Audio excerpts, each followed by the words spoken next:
both Superman and FF have had test screenings. Things have leaked from those screenings. We've heard mixed to mid, but should we be concerned? 69. We've heard now that Superman may go through some changes, new composer, new editor. Is it too late to fix? What are they fixing? I've not heard of test screenings from Marvel outside of friends and family. Cutting out jokes, maybe making it a little more serious. What are your thoughts, everyone, on this? I think it might be too late to try to fix something. What I heard, just from the rumors, of course, only rumors, but character development was a major issue with Fantastic Four. Yeah. I don't know how you fix character development. All right. You can do things with CGI and, fix it in post, all that. That's fine. But character development, add more scenes, change scenes. I mean, you got to bring everybody back or you got to go shoot some stuff over it, because aren't they all in England right now? Like, don't they have decades of character development in the goddamn comics they could have pulled from? Oh yeah, they should have probably leaned into that. So I don't know. Fantastic Four is kind of a curious one because it's never really worked. At least long scale in film.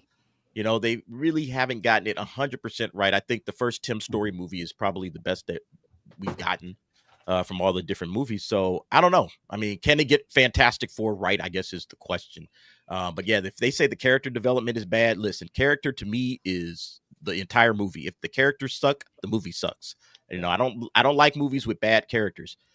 So hopefully they can do something with it. Again, I want to love the movie, but Matt Shackman and Feige were apparently there when someone screamed out mid at the end. Didn't like that. It's weird that I'm not worried about it, but confirmed that Fantastic Four is probably going to be just as meh as Thunderbolts was. Superman, on the other hand, I feel really good that this is happening because it makes it seem like what we thought was true. Gunn put too many jokes and it took away, but it got caught, and they're gonna fucking hone it down. And that's what I hope is happening. Yep, same here. Robert, that you said a lot with not saying much just now, but no, I mean, by the way, the thing about we did a story about this morning. The guy who was at that screening that talked to Jeff Snyder about said that no one actually screamed out mid in the screening. That was he said it was but he wrote in, he did a piece and he said this has been misreported. He said a guy that he asked afterwards, he thought it was mid, but he didn't scream it out in the theater. I mean, my concern with this movie is more, and you can see it in the trailers. What is the story of, okay, we know that Galactus comes and he's a threat, but normally in a trailer, you get to see various scenes sprinkled throughout the film where you see the characters. There's been very few scenes of characters responding like, Reed, what should we do? I don't know, Sue, you use your powers to do this or something. There's been all the scenes that we've seen are very generic. The longest scene that plays out is you're pregnant. I mean, that's like the only scene that we get a flavor of these characters. And what does it have to do with the plot other than the fact that Franklin Richards is probably going to be born in this film? Like, why should I go see this movie? Other than the fact that it's about the Fantastic Four. And we've seen they show up at the end of Thunderbolts, so we all know it's leaked. So we sort of know they leave at the end. But you never get it. It's really interesting. If you watch the trailer, like for Guardians of the Galaxy, you get a sense that these characters are fun to hang out with. And you've got other characters who are these a-holes. The people on Xandar are, and we don't even know where Xandar is yet. You get a sense of the push and the pull of the Guardians of the Galaxy in that trailer. So it's like, I want to go see whatever this milieu, whatever this realm, whatever this world that these characters are and they inhabit. I want to go see this. But the Fantastic Four trailers have only told us that, here are the Fantastic Four, but they haven't given me a reason. I know the Fantastic Four. I've read the entire John Byrne run, the Jonathan Hickman run. But why should a regular movie-going audience, aside from the fact that these characters are superheroes, what is it that makes this movie different from Thunderbolts, that makes this movie different from Guardians of the Galaxy? You can't tell from the trailers. Robert, who is the leader in all of those runs? Pedro Pascal in them. That's what they've got going for them. But those Guardians trailers were extremely fun. They were so fun, and they get you excited to go and see the movie, even the very last trailer for the Guardians 3, it was so fun. It was a fun trailer. These trailers for the Fantastic Four have been boring. I'm not excited. They're so boring. And they need to be like really good trailers that hit and get you excited for the Fantastic Four, and they don't. They're very boring. And to me, it kind of tells me that, okay, they're not showing a lot. They're probably playing it safe with this movie, where people walk out going, I mean, it wasn't that bad. It was fine. So that's not an exciting movie. That doesn't get you excited. No, I think the biggest problem. Really quickly, I think the biggest problem with the Fantastic Four, at least from what we've seen with these trailers that they've been showing, is that since they're not doing an origin story, right? Because usually an origin story takes up the whole movie, and then they end up fighting Doctor Doom at the end because Doctor Doom's origin is told alongside theirs, blah blah blah. I think because they're jumping straight in without an origin, like we needed to see something happening, and we haven't, and nothing's been happening, right? They're not doing an origin, so they don't have that to lead on. They don't have that crutch. So now what, right?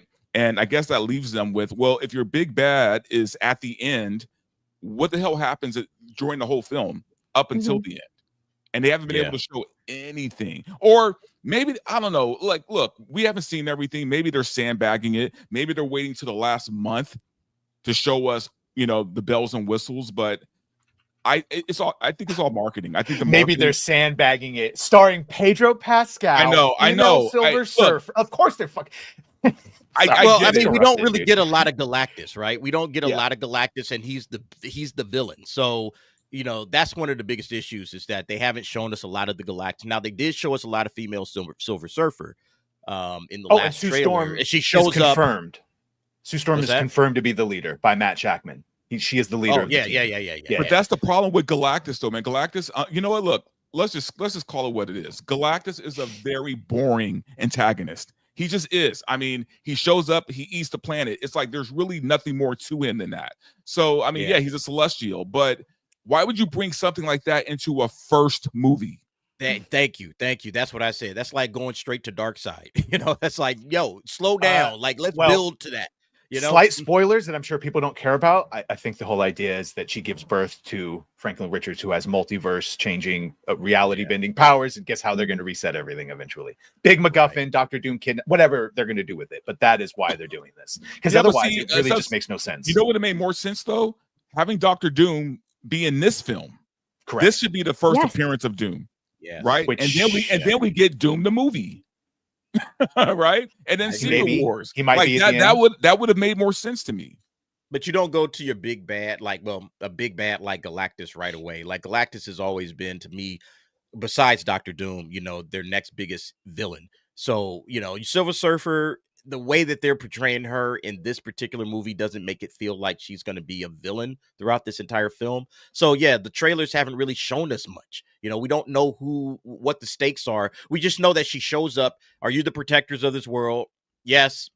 And then chaos ensues. That's really all we know. So we don't know what happens. Is the Silver Surfer a threat before Galactus shows up? Like, what's going to happen? We don't really know. And that's kind of a lack of the marketing. The marketing is definitely lacking in this film. Right, but the problem with Galactus is we would have the same sense of danger if a meteor was coming to Earth to destroy it, right? That's what Galactus is. He's the equivalent of a meteor coming to Earth. Where's the fun in that? Where's the action in that?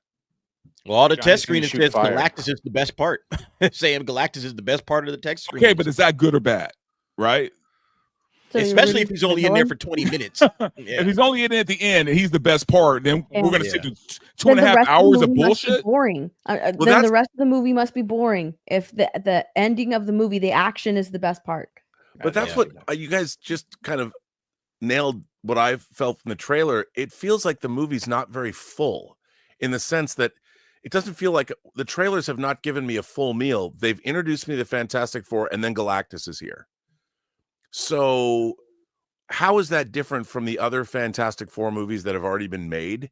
Like, this is supposed to be, I want to see, like, when I think about Byrne's run, John Byrne, when he took over Fantastic Four, he often said that the success of the Fantastic Four was because they were a family, but he also was able to utilize these giant cosmic ideas, and he really understood how to use his characters well.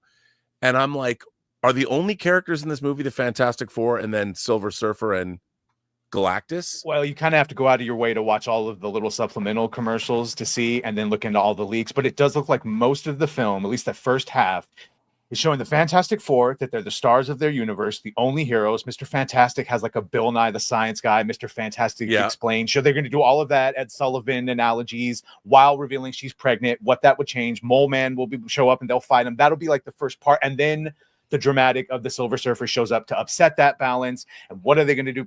Like, I could see it, but I don't care about Pedro. That's the problem, is I have no goodwill to make me think that this is going to be great and done well. Yeah, I don't know. I mean, I want it to be good. I really do.